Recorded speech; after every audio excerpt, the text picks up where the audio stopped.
Oi, Ei, entrou! Uhul! tudo bem? E aí, Eu João? tava esperando desde faltando 2 minutos, mas não tava entrando, não tava entrando. Eu falei, vou lembrar pro Felipe que é por aqui. Tudo bom, gente? Tudo bom, Felipe? Tudo Bem, bem, tudo bem. para quem não sabe, eu sou a Valéria Lima, da Tiradentes Cultural. Essa semana, a gente está recebendo o coletivo Rio Quadrinhos, que, segundo o Felipe, foi criado para participar da Tiradentes Cultural. E a gente ficou muito honrado com isso. Eles fizeram 2 edições com a gente, novembro e dezembro. Foi muito legal. Eu curti muito, porque eu sou fã de quadrinhos e agora sou fã do Felipe e do coletivo Rio Quadrinhos. Bem, a gente está recebendo vocês. Você hoje é o nosso anfitrião a semana inteira. E eu só estou aqui só para apresentar e não vou falar muito, não, porque senão perde tempo da entrevista. Beijo, Felipe, boa sorte. Ele vai conversar hoje com a Nanda Vale, que é ilustradora também. Enfim, vocês que estão aí já conhecem eles. Daqui a pouco vai chegar a gente. Beijos, amores. Bom, Tchau, antes tchau. de você ir embora, Valéria, eu Agora eu vou queria agradecer sair e em aí nome você chama a Nanda, né?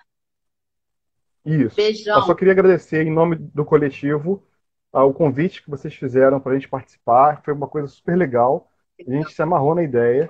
Todo mundo que a gente chamou para participar aceitou na hora, ficou super Ai, que feliz. bom, que bom. Então, mais uma maneira que vocês estão dando, mais uma oportunidade que vocês estão dando da gente fazer o que a gente queria, que era levar o quadrinho para Para mais mais gente, para outros gente, isso públicos, aí. né? Isso aí. Nossa, que bom. Então, A muito gente obrigado em está nome do muito Rio feliz Quadrinhos. também, viu, com a parceria. Beijos. Legal. E a semana inteira, hein, de Rio em Quadrinhos com a gente. Fiquem com Deus. Beijo, Todos beijo. os dias, até sexta. Até. Tchau, Valéria. Obrigado, cara. Tchau. E eu vou Tchau, continuar aqui, tchau. hein? Assistindo, claro. Beijo. Que bom. Valeu. Então, agora vamos chamar a Ananda. Ela já está aqui, né? Chamando a Ananda. Ananda.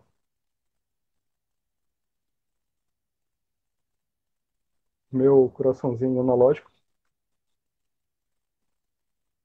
Foi que a Ananda está sendo convocada e espero que ela atenda rapidamente.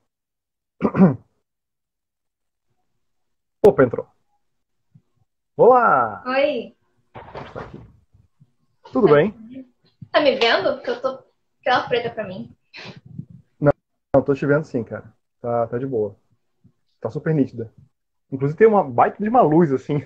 Você botou um flash na Tá muito frente, cara. forte? Posso tirar? Porque eu acho que. Não, não, tá tranquilo. Ó, ficou melhor. Dá pra ver bem você, sabe? Pra caramba. É que eu tenho uma luz super forte que eu uso pra desenhar e tal. E aí eu botei ela aqui, vai. Não fica escuro. Praticão, hein, cara? Praticão. Bom, vamos fazer agora a abertura. Eu vou me apresentar e vou chamar você a apresentar. Como a Valéria falou, eu sou o Felipe Manhães, sou arquiteto e quadrinista.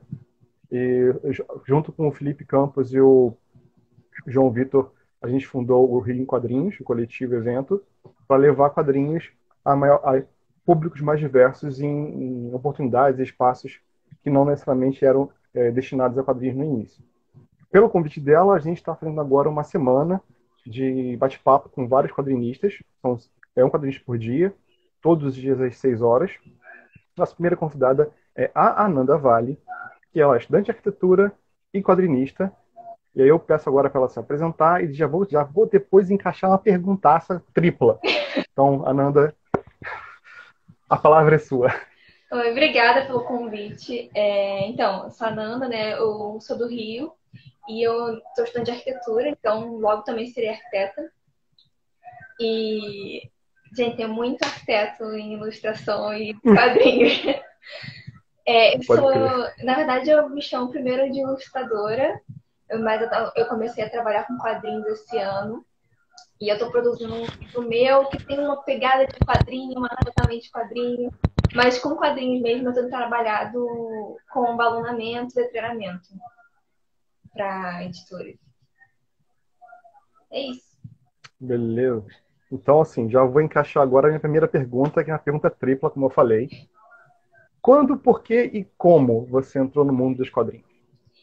Então, como contato, né? Então, Eu fiz curso de desenho com o Rafa Pinheiro e ele está, né, coordenando a editoração de quadrinhos na Guará. E aí ele me chamou para trabalhar lá. Por quê?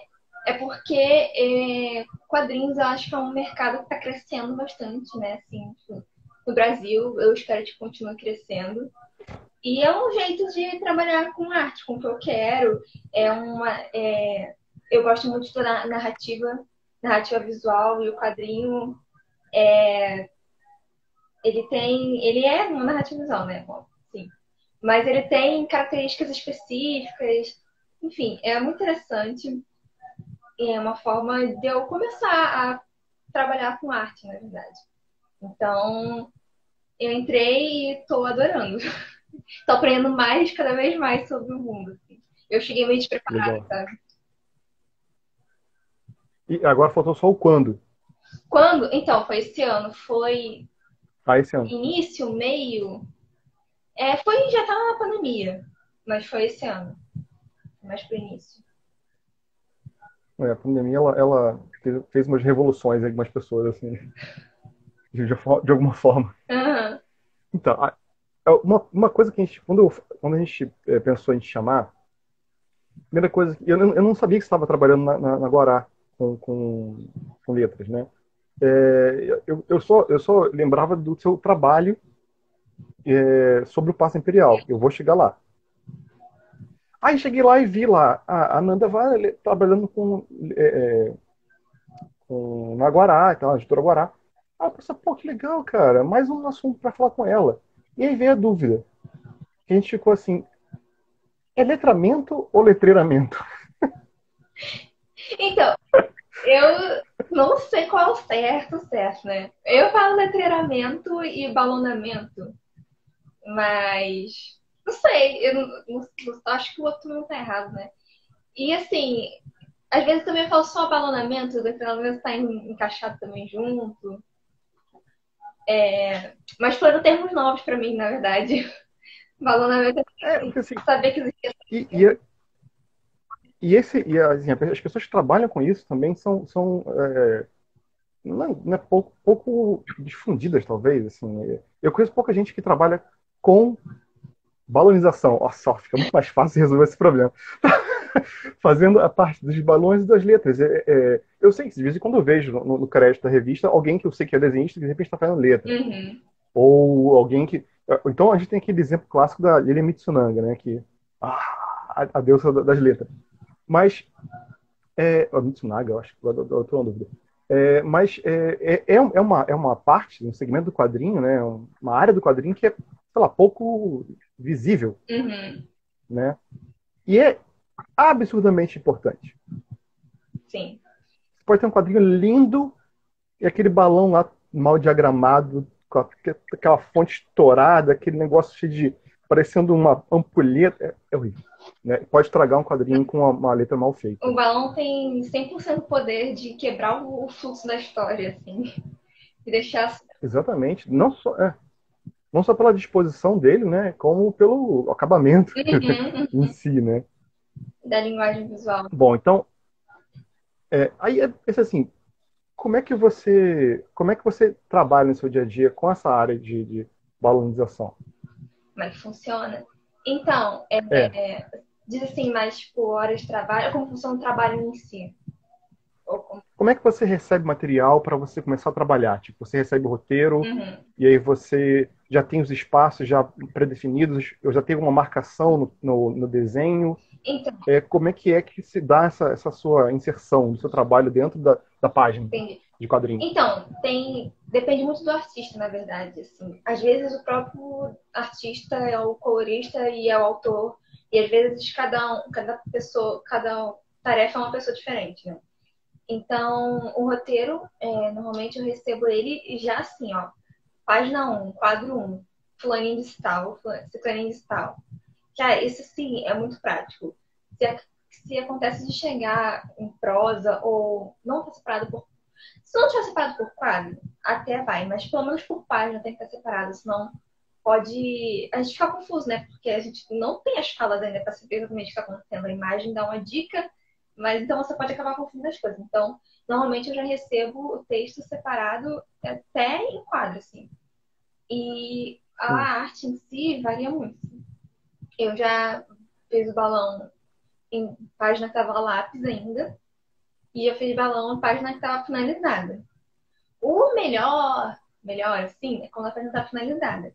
Só que eu acho que isso funciona quando a pessoa que está fazendo a arte já tem experiência em quadrinhos e sabe deixar espaço para o balão. Porque senão, Isso. se você ainda não tem experiência, por exemplo, é legal fazer isso meio que no lápis, porque você vê se está cabendo tudo mesmo ou se vai precisar modificar a arte. E sobre ter marcação, se... Então, depende. Tipo assim, às vezes o artista, ele já pensa isso quando faz a página, ele já incrementa isso na composição dele e ele já marca para mim. E eu posso alterar, se na hora não funcionar, porque encher o texto está maior, está menor, etc. Mas também acontece se não falarem nada e tem outras questões também, tipo, o tipo do balão. Às vezes o roteirista indica que, olha, esse personagem aqui pode ter um balão diferente porque ele é um deus ou ele é um robô e as pessoas ainda não sabem, aí tipo, que vai de que vai ser a fala, né? Então, na verdade, varia muito da equipe. Mas, normalmente, eu tenho uma certa liberdade, sabe? E aí, sempre conversando, né, com as pessoas para ver se eu não estou atrapalhando alguma coisa que elas planejaram, sempre tentando, na verdade, acrescentar, mas respeitando o limite da arte do roteiro, né? Sim. Essa liberdade que você tem, você trabalhou ou trabalha com a parte de letramento, balenização, só na Guará ou também já faz trabalhos para fora? Só uma coisa que eu ia falar, Guará, para quem não sabe, é uma editora de quadrinhos que está recentemente fazendo uma série de lançamentos digitais por conta da época que não está podendo ser impresso, né? Mas vários trabalhos interessantíssimos. Tem o Lume do Kaiowá, tem o Teocrasília, do Denis, tem um monte de outros quadrinhos, tem a Criança Índia, tem um monte de coisa legal que está sendo produzida e é uma editora que é ascensão mesmo de trabalhos. Então é legal porque ele já está movimentando super o mercado e eles estão com como é que você, tipo edital aberto até dia 15 para você mandar trabalhos para É eles verdade. e quem sabe, né, ser abarcado aí pela editora. Trabalhos Quem sabe prontos se ele já, né? Quadrinho já pronto. Exatamente. Exato ontem. Para já ser abarcado. Uhum. E E aí você fala. o legal da Guará é que eles estão lançando toda semana quadrinho novo. Pois é, É uma muito maneiro isso, né? E as histórias continuam todo mês, assim. Cada mês tem um novo volume na história. Tá sendo bem legal, assim, de acompanhar. É uma produção, assim, intensa, Uhum. né? Que muito tempo a gente não vê algo desse tipo, nacional, né? E eu vou falar, a equipe tá muito em sintonia, assim. A gente tem, né, Isso é reuniões muito bom. via Zoom. E isso, assim, facilita muito, porque todo mundo conversa e já evita erros futuros, é muito legal. É muito bom. Legal. Então, E quais os quadrinhos? Fala. Pode falar. Você perguntou antes Fala se eu você. estou trabalhando só com o Gará ou se eu já fiz trabalho para Isso, fora. isso, isso. Então, ainda não. Tem como rolar algumas conversas, mas por enquanto não, né? Tô começando agora e tal, mas eu pretendo. Legal, legal.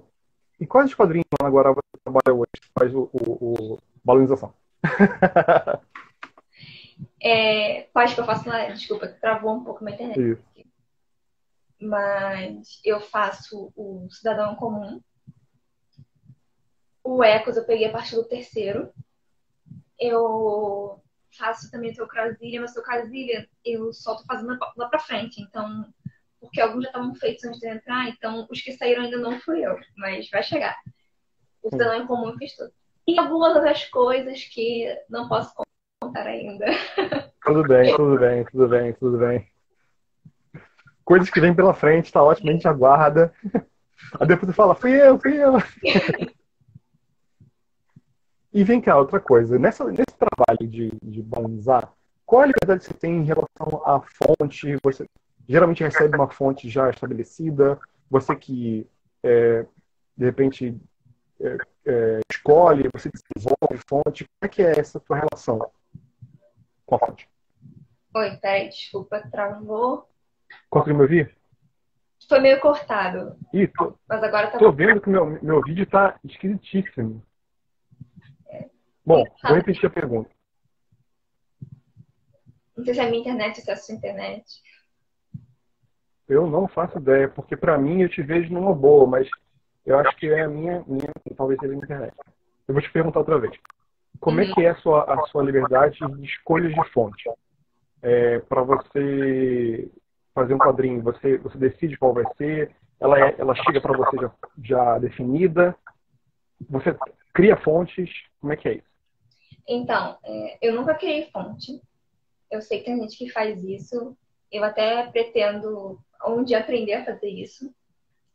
Mas, então, como eu falei, alguns dos trabalhos que eu peguei, eles já tinham sido começados por outras pessoas, né? Outros volumes. Então, eu tive que manter a fonte que estava sendo usada. Não ia mudar assim no meio, né? Mas, às vezes, se tem algum personagem que fala diferenciado, alguma coisa assim, aí, às vezes, eu mesma mudo a fonte e vai, entendeu? Você escolhe a fonte. Mas também tem uma indicação de vez em quando, sabe? Mas eu posso escolher, sim, dependendo. Menos nesses casos que eu falei, né? Quando já tem o volume 1 e 2 feito, eu vou repetir o que tá feito. E aí, de repente, se aparecer um personagem novo que por algum motivo precisa de uma voz muito diferente, e aí eu posso mudar e tal. Mas fazer fonte, isso aí já é um nível avançado, assim, um dia eu chego lá. Tanto que eu nunca fiz à mão também, né? Porque deve ter uma dificuldade maior por causa disso, eu imagino. Não, nossa, eu nem imagino fazer literalmente quadrinho à mão. Imagina a neura de você errar uma letra. Não, tem que fazer uma escrita Nossa, super cara. suave. Pelo menos, né? Que arquiteto já não como disso, ó. Não, já tem a própria fonte, né? Uhum. Mas que não é exatamente a fonte de quadrinho, né? Até tem uma semelhança aí, levemente, mas não é aquilo. Né? Exatamente. Agora você voltou no. Voltei? Uhum. Ai, que bom, cara. Olha, cara, eu tenho uma sorte com live. Dificilmente ela não acontece alguma droga. Tipo assim, ou cai, ou a internet fica ruim, ou o áudio morre no meio do caminho, ou a pessoa que tá falando comigo morre no telefone. Você não sabe. Certo. Quando a gente começou a passar aqui na minha rua o carro do Hortifruti, eu pensei, ai meu Deus, o áudio vai vazar aqui. 30 ovos, R$10. Ai, meu Deus. Mas, assim, eu acho que é legal isso, porque o trabalho como a gente está falando, o trabalho de criação, de elaboração dos balões, do texto, é realmente muito importante. Ele vem, sempre que é alguém, um profissional destacado, vem acreditado no quadrinho, mas quando, por exemplo, quando é uma pessoa que faz tudo, ela não se autoacredita nessa. Como se, sei lá, como se fosse encantada, aquilo surge, você bota lá, roteiro e arte, mas e a balanização? Uhum. Eu acho que é um crédito que você deveria se colocar também quando você cria o próprio quadrinho, né? Porque é difícil. Eu já vi quadrinhos incríveis com um trabalho trevoso de balanização, cara. Uma coisa que o Sidney Guzman fala sempre, que ele detesta quando ele vê aqueles balãozinhos que é assim, ele começa grande, aí já esmaga no meio, aí depois engorda de novo, ele faz umas 3 vezes isso. Uhum. Nossa, cara. E pior que ele fica falando isso, e aí eu absorvi essa droga, né? Aí quando eu vou ler o quadrinho, eu fico procurando essas coisas, cara. Que neura. Cara, assim, Mas é importantíssimo, né? balão bem feito pode ser que passe despercebido e pode ser que mude a história. Mas o mal feito, você vai perceber, entendeu? Tipo assim. Cara, pois é. Como você vê um balão que você não sabe quem tá falando? Porque a pessoa puxa a setinha e a setinha não chega até o personagem, ou tem gente no meio. Qual balão que é primeiro, qual balão que é depois. Não. Recentemente eu tava lendo um que era assim. Os balões eles se cruzavam assim. Tinha uma pessoa aqui, tinha uma pessoa aqui. Mas em vez da pessoa trocar de posição, mudar os personagens de posição, ela cruzou os personagens. Nossa, mas que coisa louca, cara. Mas isso acontece, assim, às vezes vem a arte finalizada. E aí você pega o roteiro. Eu sei. A ordem Tem situações que você vai fazer. Assim, Deve ser complicado, eu cara. não curto cruzar, não, assim. Às vezes eu boto um em cima, outro embaixo, não sei, alguma outro artifício, assim. Mas também não dá, assim, pra eu simplesmente inverter a arte, entendeu? Então, desafios. Ó, tem uma pergunta aqui, interessante. O autor, roteirista, marca as palavras em bold para ênfase? Então, geralmente sim. Assim, às vezes não. Por exemplo, grito, nem sempre, sabe? Às vezes a pessoa bota em exclamação e aí você decide se é um grito que vale a pena um balão de grito ou se é só uma exclamação. Mas às vezes rola um negrito e aí, até hoje, eu nunca botei negrito livremente assim, não. Só quando já estava marcado mesmo. Só quando está marcado. Você nunca viu necessidade de enfatizar alguma coisa fora do que estava já definido? Assim, Ou você só não quis fazer? ou eu fiz, tipo, sei lá, fonte de repente maior, e aí botei como se estivesse gritando, uma coisa do tipo. Ou, na verdade, talvez eu tenha colocado já itálico, não tenho mais certeza. Mas assim, eles podem marcar ou você pode sugerir também, sabe? É sempre uma via de bom mundo com ele. Uma dúvida minha, assim, não precisa citar nomes nem de autores, nem de nome de produção. Mas você já pegou algum nessas trabalhos até agora? Algum que tenha sido muito difícil de encaixar, porque a arte não deu espaço, porque era muito texto e pouco área? Teve alguma situação assim, já passou por isso? Você pode descrever como é que foi, sem citar nome, sem citar nome do quadrinho, só para exemplificar. Já aconteceu, por exemplo, de uma arte que já estava pronta, e aí a gente editar no nosso formato da Guará. E aí esse formato tem uma margem, que é fora dessa margem, não vai ser cortada, mas não é ideal colocar texto, que fica muito na ponta e tal, né? E aí o espaço que a pessoa tinha deixado, porque ela já tinha feito antes, era bem fora dessa margem e ficou meio complicado. Então, o que acontece é, primeiro eu evito cobrir rosto, cobrir mão, e depois, e também tampar silhuetas muito importantes, né? Pra, assim, não atrapalhar o entendimento do desenho. Só que quando não tem jeito, você começa a colocar em cima, ver o que é menos importante naquele quadro e coloca em cima dessa coisa, ou de repente vaza, tipo, pra calha, o balão. Aconteceu também já de tipo, olha, esse balão tá muito cheio. Tem como eu dividir essas falas em 2 balões, passar pro próximo? E aí o pessoal fala, tem, tranquilo, funciona. E aí eu fazer isso também. Mas esse lance assim, de vazar é bem comum, de entrar na calha, passar o balão do lado. Isso acontece bastante. Não acontece tanto, assim, na verdade, isso de faltar. Mas às vezes, quando é um quadrinho muito denso, assim, tem muito texto, muito diálogo, às vezes acontece. Mas até hoje deu pra resolver. Sem tapar a cara de ninguém. Isso é uma coisa que é um dos problemas que acontece quando é mal feito, né? Uhum. Também já vi quadrinho assim, nossa, dá uma dor no coração. Aquele balãozão tampando a cara inteira da pessoa. Eu pensei, caraca, acabou o diálogo, cara. Ah, é a cara inteira não, gente. Porque virou uma. É uma tristeza, é uma Uhum. tristeza. Ó, tem mais uma pergunta do Mig Mendes, ele que faz os Migonautas. Ele também é convidado nosso, ele vai estar aqui amanhã. Se eu não me engano, é amanhã. Itálico usado para gírias e palavras estrangeiras. Isso é uma recomendação lá da Guará também, ou isso é mais livre? Assim, não tive recomendação assim da Guará em si, né? Assim, estado Guará. Mas é comum, né, usar em palavras estrangeiras. Em gírias eu nunca usei. Pra ser bem sincera, eu acho que principalmente como nossos quadrinhos tem muito isso de ser brasileiros mesmo, a gente meio que já saca as gírias que estão acontecendo ali, entendeu? Ou de repente, entre aspas, alguma coisa do tipo. Também se for um texto muito coloquial, acaba que você vai colocar itálico inteiro, né? Praticamente, né? Entendo. Tem mais uma pergunta. O que levou você a optar por quadrinhos? Influência de alguém? Influência do Rafa Ou Pinheiro. do Rafa, no caso de falado, né? Porque, né, quando eu fiz Esse, com ele de desenho, mas ele é uma pessoa que gosta tanto de quadrinho, não consegue parar de falar de quadrinho, entendeu? Então meio que pega o negócio assim.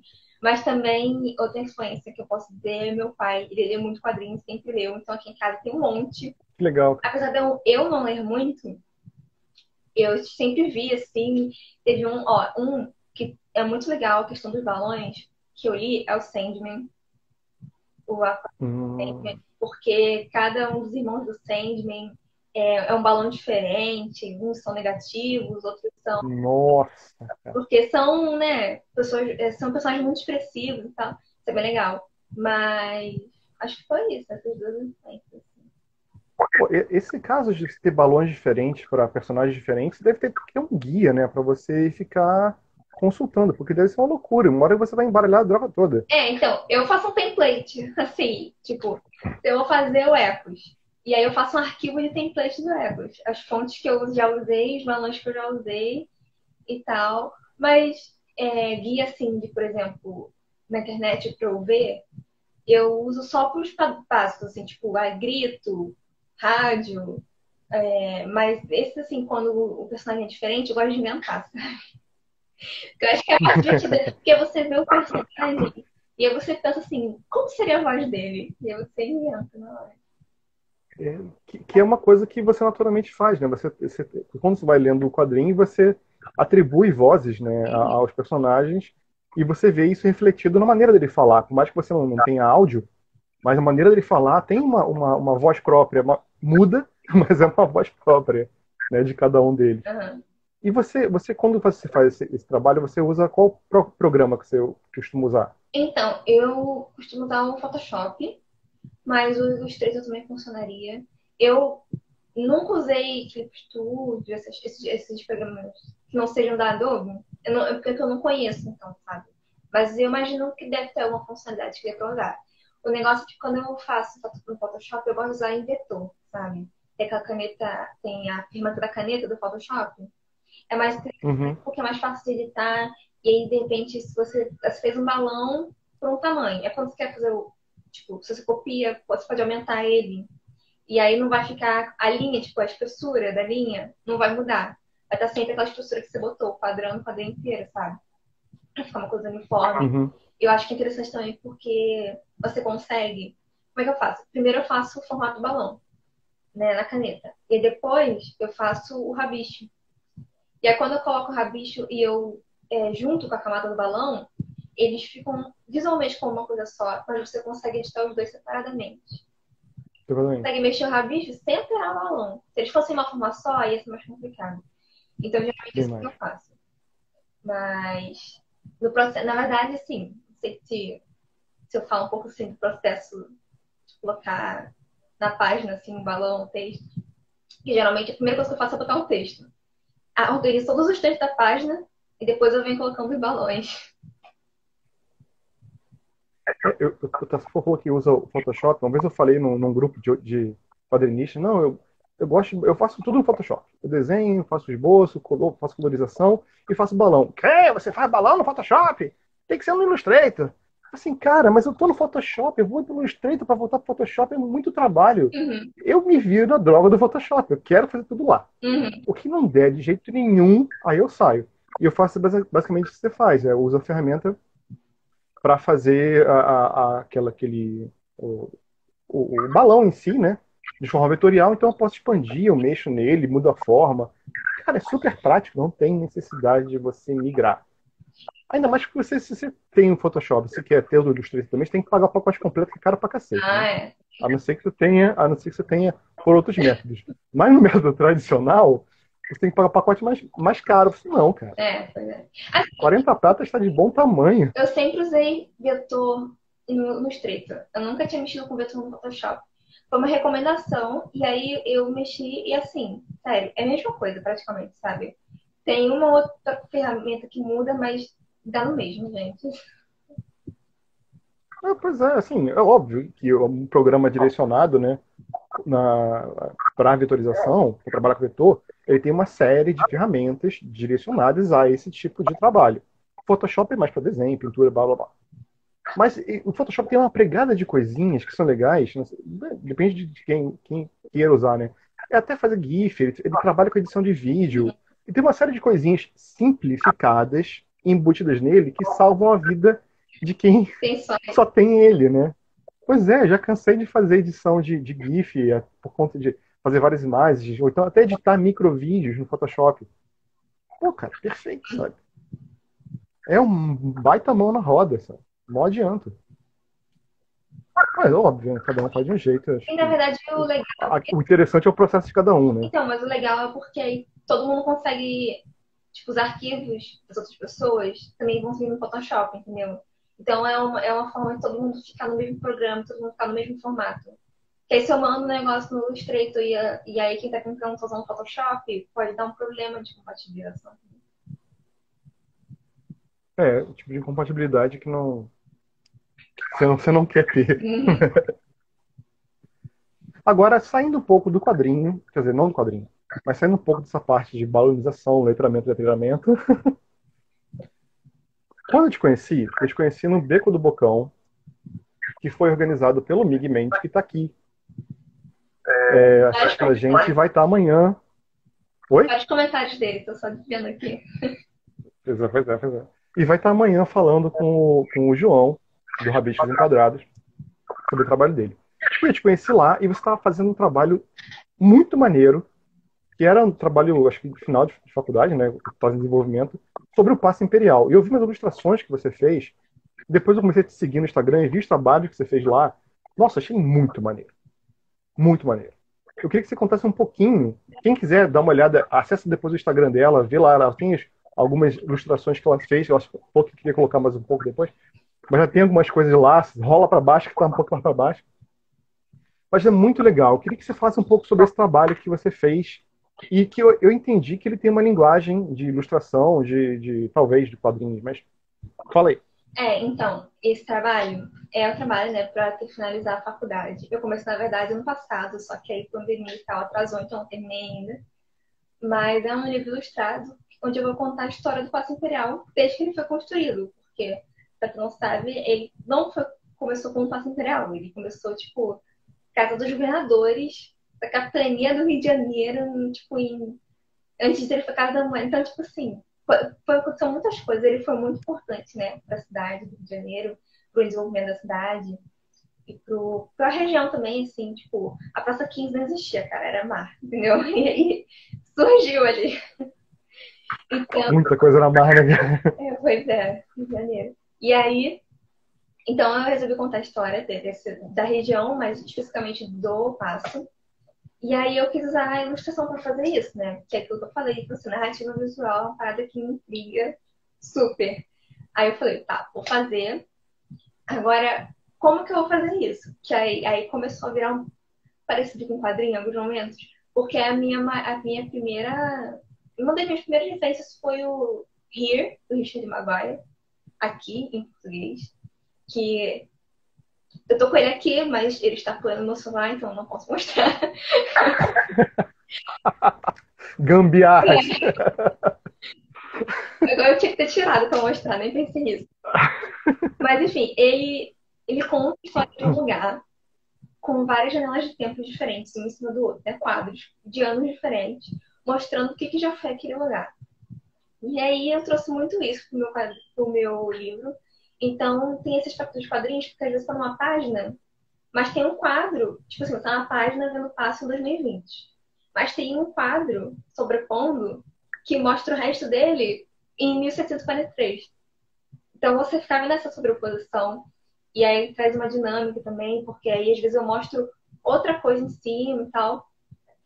Mas enfim, não estão prontas essas duas páginas ainda, então não posso. Não sei ainda o que pode acontecer, muita coisa pode acontecer em situações. Mas outra referência forte também foi o Chris Ware, aquele Building Stories, que é em português, não me lembro. Mas também ele puxa vários quadros, assim. Então não é uma história em quadrinho convencional, mas é uma arte sequencial, que é a história em quadrinho. Então eu tive muitas dessas referências que não são quadrinhos tradicionais, mas tem essa narrativa sequencial. E é isso, aí eu tô fazendo as ilustrações. Oi. É um trabalho experimental, seu, bem maneiro, né, cara? Quanto maneiro. Ele é bem, assim, diferente de qualquer coisa que eu fiz. E assim, todo trabalho acaba sendo único, né? Como ele é a junção de várias referências, eu nunca vi uma coisa que seja exatamente assim. Ainda mais falando do Brasil, né? Falando de um monumento brasileiro, assim. Eu acho que vai ficar bem legal. E sim, eu vou postar mais, até porque os posts que eu tenho sobre isso no Instagram já são antigos, já mudou tudo. Nossa, já mudou tudo. Assim, não mudou. Pô, As cores continuam a mesma, pra não dizer que mudou tudo. A paleta de cores é a mesma. Aham. Mas o formato do livro mudou, ele é um pouco maior agora. E aí o jeito de eu comprar as páginas mudou também e tal. Pois é, isso é uma coisa que eu. Pena que o Instagram não dá pra fazer, ou pelo menos eu não tenho como fazer nesse momento, mas compartilhar a tela para mostrar esse teu trabalho, mesmo antigo, como é que é maneiro. Eu achei, as cores eram incríveis, o trabalho de programação visual foi muito maneiro. As ilustrações estavam muito, muito legais. Ter impresso aí? Eu tenho um antigo, mas tipo assim.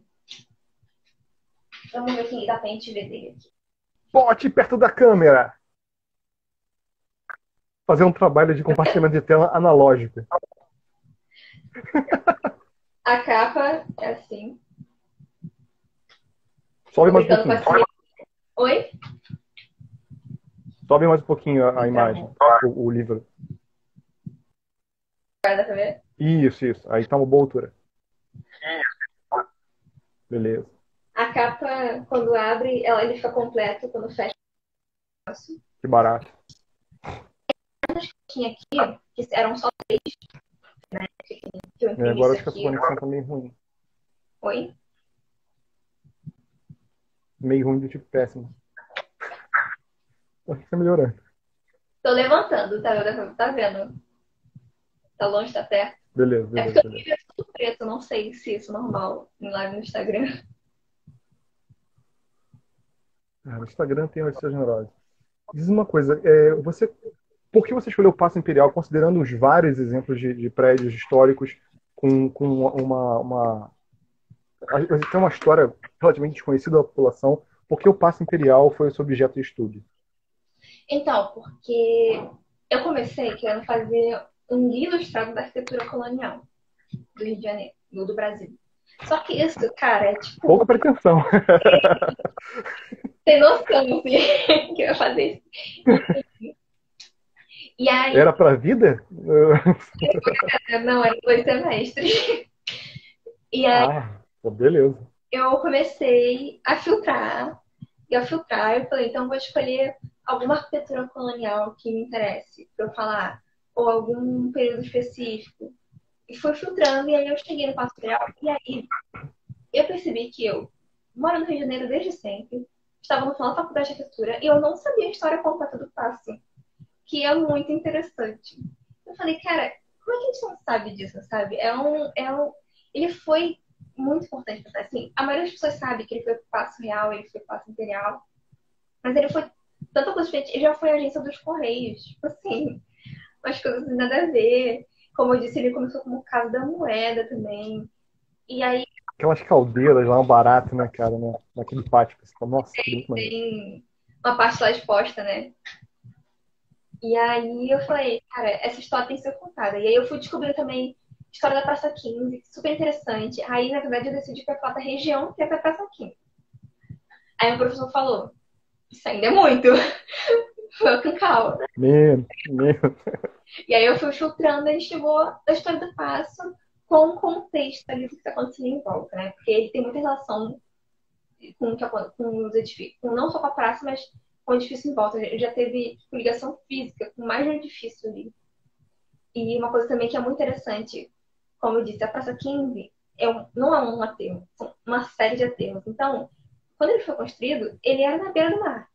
E depois, cada vez mais ele foi ficando longe, então, e aí teve o perimetral, então é legal também que ele teve como se ele fosse várias localizações diferentes, só que ele não se moveu. Uhum. E é isso, eu acho ele muito, muito interessante a história dele.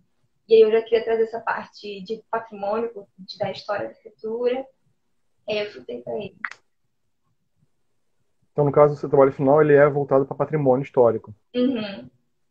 É meio que uma educação patrimonial, né? É uma forma de difundir o conhecimento sobre o patrimônio cultural histórico. E nesse caso, tomado. Só curiosidade, quem está te orientando lá? Rodrigo Cury, conhece? Rodrigo. Não, acho que não. Ele dá. É, Ele é do Laúde, né? Ele faz pesquisas sobre urbanismo, só que ele também trabalha muito com representação da cidade, representação gráfica, tanto, tipo, modelagem 3D quanto ilustração e tal. Aí por isso que eu falei com ele. Ele tá super empolgado. maneiro aqui. Ah, cara, mas, pô, pelo pouco que eu vi superficialmente, para falar um papinho rápido com você, achei super maneiro. Quando você viu, Imagina quem tá participando, né? Quem tá vendo a coisa evoluir, sabe? então, quando você viu, tinham 3 páginas prontas. Agora eu tenho 15. 15, mas tipo, capa, guarda, folha de rosto, esse tipo de coisa. E vão ser no total, no total, né? Das páginas da história mesmo, vão ser 32. Então, 22 páginas. então eu tô quase na metade, mas eu tenho um mês e meio para terminar a faculdade, então não acho que eu terminarei o livro junto com a faculdade, mas eu tô tentando terminar esse ano e de alguma forma publicar ano que vem. Não sei se vai ser Mas, editora, ó, se vai ser financiamento coletivo, não sei ainda. e ele vai ser o seu trabalho final? É Ele é o seu trabalho o final. meu trabalho, Mas fala. como é que você vai não entregar ele, Não, se ele é final? Não entendi essa parte. é meio que o projeto do livro, entendeu? Ah, tá. Ele é um trabalho, ele é considerado um trabalho teórico, então eu meio que estou falando sobre como é o processo de fazer esse livro, por que que ele é importante, qual é a história do papo. Então eu tenho todo um trabalho escrito, que não é exatamente uma monografia, mas é tipo um texto teórico, contando todo o processo que eu estou passando e qual é, tipo, qual são os planejamentos do futuro. E aí eu vou mostrar o livro em si até onde der. Porque se pensa assim, quem faz um projeto de arquitetura, eles entregam um projeto, né? Eles não entregam o prédio. Então, Arquitetura. na verdade, eu tenho um bônus. Ainda bem, né, cara? Porque ia sair caro fazer o trabalho final se fosse assim. Não, se Ia sair muito complicado. pandemia, eu ia ter que entregar impresso. Já ia ser caro. Agora ainda reduziu mais ainda, porque é tudo online.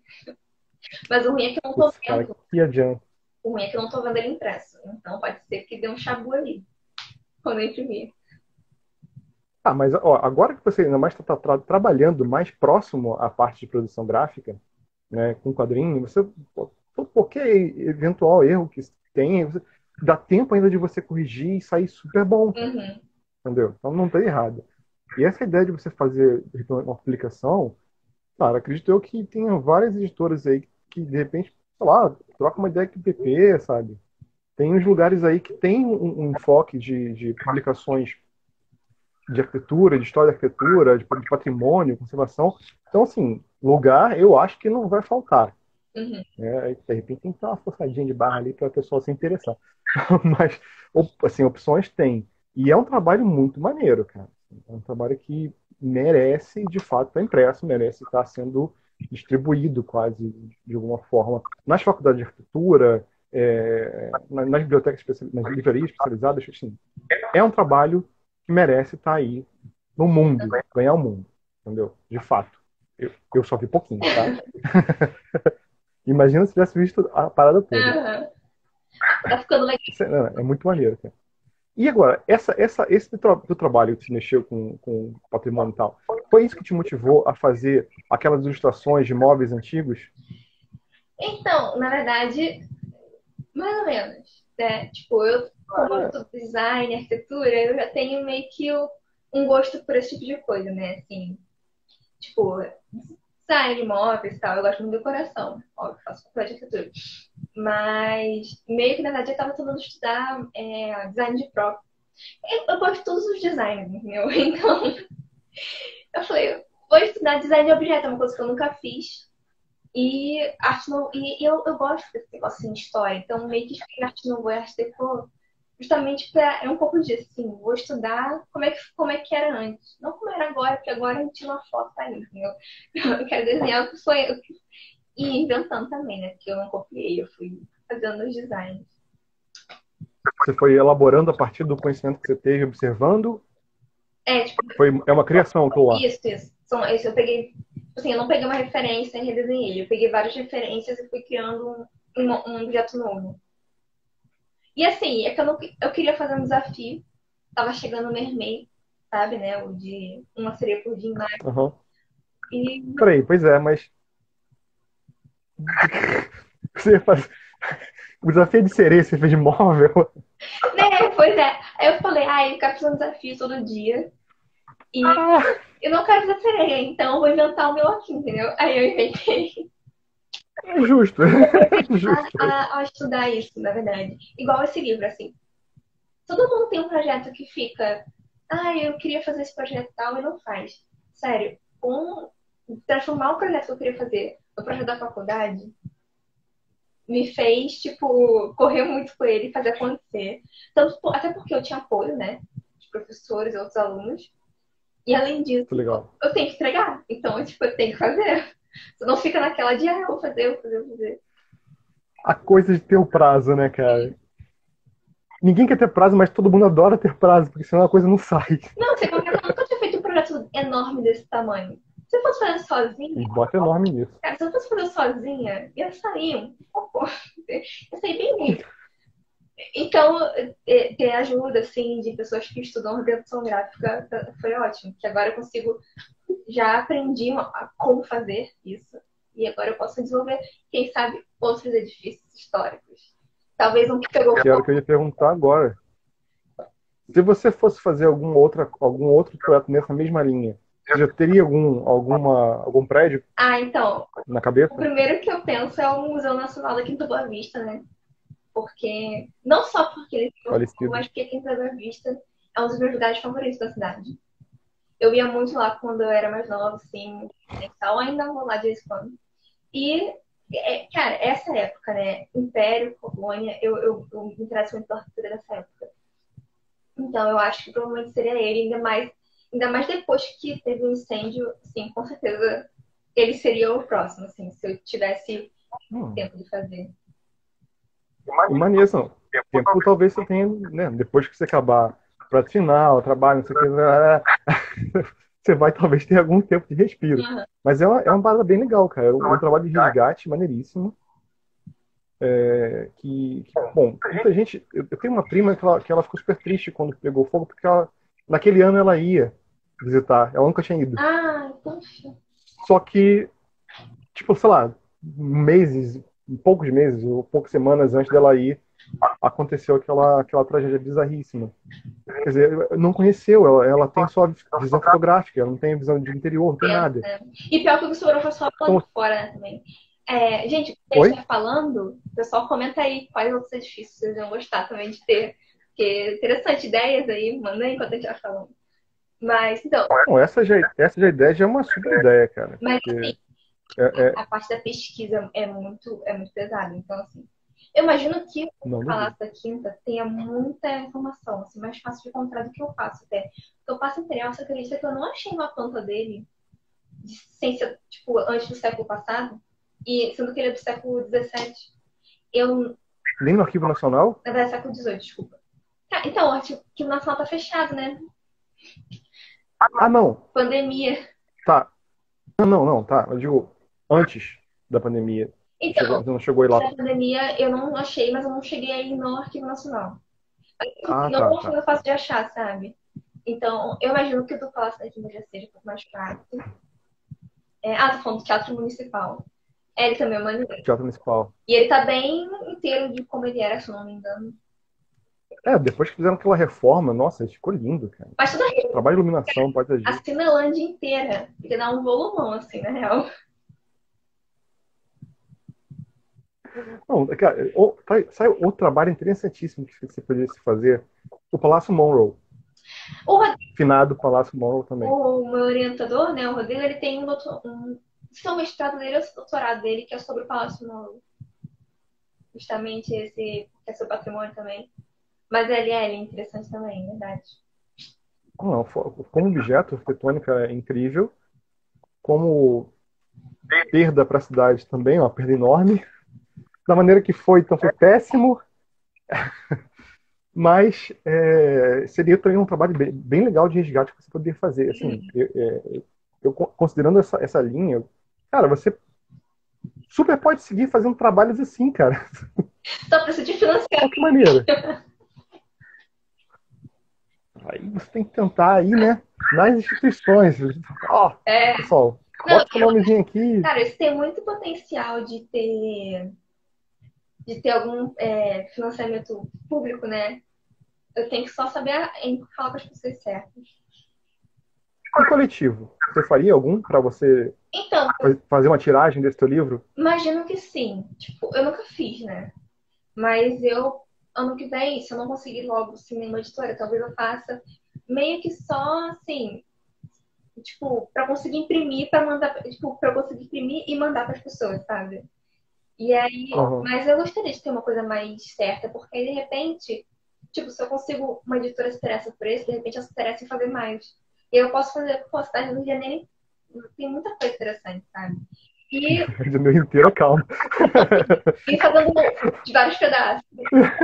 E assim, eu vou te falar também outra coisa. Eu escolho muito a ver também com a minha memória afetiva, né? Como eu disse, a Quinta Boa Vista, eu amo a Quinta Boa Vista. Então, por isso que ele seria o próximo, entendeu? Eu meio que vou. Esse é o teu segundo, cara. Já é o teu segundo. Já é o teu segundo. Já certo isso aí. Faz o financiamento do primeiro, já ganha experiência, trabalha no segundo, já faz o financiamento do segundo também. E, cara, vai fazendo, vai fazendo. Eu pedi dicas É uma, financeiras. é uma maneira super interessante de fazer juntar a tua formação de arquiteta com a experiência que você tem no trabalho de produção gráfica. E, nossa. É uma mistureba, né? Mas é engraçado isso, porque, como você falou, que tem muita arquiteta que trabalha com quadrinho, você está trabalhando, eu trabalho, o Rafa trabalha, e tem, eu acho, uns 4 ou 5 mais que eu conheço, assim, que eu não lembro agora o nome, mas que também têm formação de arquitetura e começam a trabalhar com quadrinho. Né? Eu não sei exatamente o que é, se é uma coisa da infância que vem acontecendo, de repente explode na vida adulta, ou se sei lá, um encontro que acontece, um encontro místico que acontece no momento da vida da pessoa. Porque eu, quando era pequeno, eu gostava muito de quadrinho, mas quando era bem pequeno, eu não lia quadrinho. Eu só fui ter contato com quadrinho mesmo no segundo grau. Que nem é segundo grau mais ou menos, mas, bom, a minha época era segundo grau. Então, um amigo meu me apresentou a revista do X-Men e eu falei assim, caraca, que maneiro, que maneiro. Comecei a ler e comprar desesperadamente. E acabei fazendo um curso de quadrinho na época. Uhum. Aí depois veio a faculdade de arquitetura, acabou com o meu curso de quadrinho. 15 anos depois de formado, voltei a fazer quadrinho. Uhum. Mas, assim, você falou que tem seu pai que lê bastante, mas você teve mais contato com na infância? Então, Você acha que, de repente, resgatar esse interesse lá atrás, como é que é? Então, na verdade, sim, eu sempre vi o livro do meu pai lendo, só que eu não lia muito, assim. Quando eu era criança, eu lia muito Turma da Mônica, tipo, muito Turma da Mônica, coleção, assim. Mas tirando isso, não lia. Ó, tô falando com os caras velhos aqui, ó. João Safado. Mas, cara, eu não lia muito, não. Eu não sei também direito como aconteceu isso, não. Na verdade, eu cheguei em quadrinho pela ilustração, só que com algo a mais, sei lá, sabe? Não que a ilustração seja menos, mas com um pensamento de um pouco diferente. Eu fui chegando em quadrinhos sem perceber. Mas eu acho que a arquitetura tem muito de composição. A gente treina muito o olho para composição visual. E aí eu acho que aí quando você tá nessa arquitetura e você quer desviar um pouquinho mais para arte, tu já entra automaticamente. Já tá no quadrinho. Exatamente. Você falou que você fez o curso. O curso era de quê na época do curso do Rafa? Qual era o Era de desenho. Eu acho que ele é desenho? mesmo. Agora ele tem mais cursos, na verdade, do que quando eu fiz. Ele tem construção de mundo e ele tem de quadrinho, mas o meu era de desenho mesmo. Tipo, fundamentos de desenho, né? Então, bem. Esse de construção de mundo é muito da experiência também dele de arquitetura, né? De planejamento e tal. E tem um Que ele tá trazendo. ele tem um que é arquitetura para quadrinhos. Esse é o nome. É isso. Esse que eu vi quando ele anunciou. Eu achei, caraca, que maneiro, cara. Cara, porque, tipo, eu percebi muito isso, sim. Eu já tinha, no meu colégio tinha aula de geometria, né? tipo, desenho geométrico. E aí, quando eu fui pra faculdade, eu continuei, tipo, mais aula disso. E, cara, perspectiva para quadrinho é tudo, assim, porque você consegue. Se você entende perspectiva, você consegue fazer vistas diferentes, assim, sabe? Você consegue pensar dessa forma. Não só fazer, né? Porque, tipo, Tira partido, né, cara? eu consigo entender, eu entendo perspectiva, não quer dizer que eu consigo desenhar um cenário maravilhoso. Mas eu consigo imaginar visadas diferentes para você mostrar o quadro ter essa dinamismo, né? Então acho que também influencia muito. É verdade. Eu tenho Um comentário que eu falando aqui. o... Tem muito de contar a história através de uma estrutura. É verdade, porque Sim. a gente faz muita apresentação, né? A gente pega o nosso trabalho e tenta transformar numa apresentação. E tem os desenhos técnicos que tem que explicar sozinho, sem você falar nada. Então, assim, é interessante. É uma série de coisas que vão somando na sua vida, né? A sua experiência com o diretor, a sua formação, o seu interesse, isso vai somando tudo. Tá, cai em quadrinho. Eu imagino que design gráfico também tenha disso, mas eu não sei se eu conheço tanto de... Eu acho que a maior parte dos quadrinistas são design gráfico. Assim, todo mundo que eu vejo, que eu converso, fala, não, eu tô com um trabalho aqui de design para entregar, não sei o quê. Muita gente. Mas não é só, né? Mas na verdade, se me perguntassem hoje qual faculdade eu quero fazer, eu faria design. Provavelmente eu não faria mais arquitetura. Eu trabalho hoje com arquitetura. Não é nem com arquitetura, eu trabalho com urbanismo. Que é uma coisa muito louca, porque era a área que eu deixava de lado, assim. Eu gostava de desenhar projeto, fazer projeto, desenhar, não sei o que, sei lá. Aí caí para urbanismo. Tá, beleza. Aí, mas fui abraçando a causa. Né? Mas assim, essas coisas permeiam, né? Então você consigo absorver, aproveitar essas informações e jogar no meu trabalho. Mas talvez também, se eu fosse fazer faculdade hoje, assim, tipo, escolher, talvez eu precisasse de design. Porque tem muita coisa que eu poderia aproveitar na produção de quadrinho. Pois é. Que eu tive que bater cabeça para descobrir, perguntar para um monte de gente. Você vai aprender... A gente não sabe, a gente não tem isso. Produção gráfica, né, cara? A arquitetura a gente não aprende muita produção gráfica. A gente aprende várias coisas que podem ser úteis, mas aprende muitas coisas que a gente não vai usar nem remotamente em quadrinho, assim. Então, e é uma faculdade muito longa. A arquitetura também tem isso. Para você fazer arquitetura, arquitetura é uma tristeza, porque são muitos anos da sua vida. Né? Mas, sim, não sei, sim, design, não sei se são 5 ou se são 4 anos, mas não imagino que estenda tanto, porque todo mundo da arquitetura estende muito a faculdade. Eu acho que são 4. João, você é designer, responde aí no comentário, quantos anos são de estudo? Eu tô fazendo aqui, falta menos de 1 minuto. Considerações finais, Ananda, rapidão. Faculdade, na verdade, não importa, o que importa é o que você quer fazer. Se você pode... Sério, se você trabalha com quadrinhos, você pode vir de qualquer background, contanto que você consiga estudar composição gráfica e tem um olho já, treine seu olho para isso, você pode trabalhar com ilustração, com quadrinho, com arte. E não sei o que mais. Aí, fiquem de olho no Instagram que eu vou mostrar mais do livro, tá, gente? Ele falou que são 4. Beleza. Quem quiser, o Instagram dela é Ananda S. Vale, com 2 L, está ali na partezinha em cima da live. Eu agradeço muito você, Ana, por ter participado, por ter aceitado o convite. Vou falar rapidinho antes que acabe o tempo. Amanhã vai ter live de novo com o Miguel Mendes e o João, do Rabiscos Enquadrados. Apareçam às 6 horas. Muito obrigado, Tiradentes Cultural, pela sua oportunidade. Obrigado, Ananda, por ter vindo. Continue seu trabalho. Eu quero ver mais postagens legais lá. Sigam ela, sigam a mim, fio.manhãs.hq. E, pessoal, até que o Instagram nos expulse. Muito obrigado. Muito obrigada pelo convite, foi muito legal. Eu acho que deu para falar tudo, né? Agora a gente fica esperando, assim.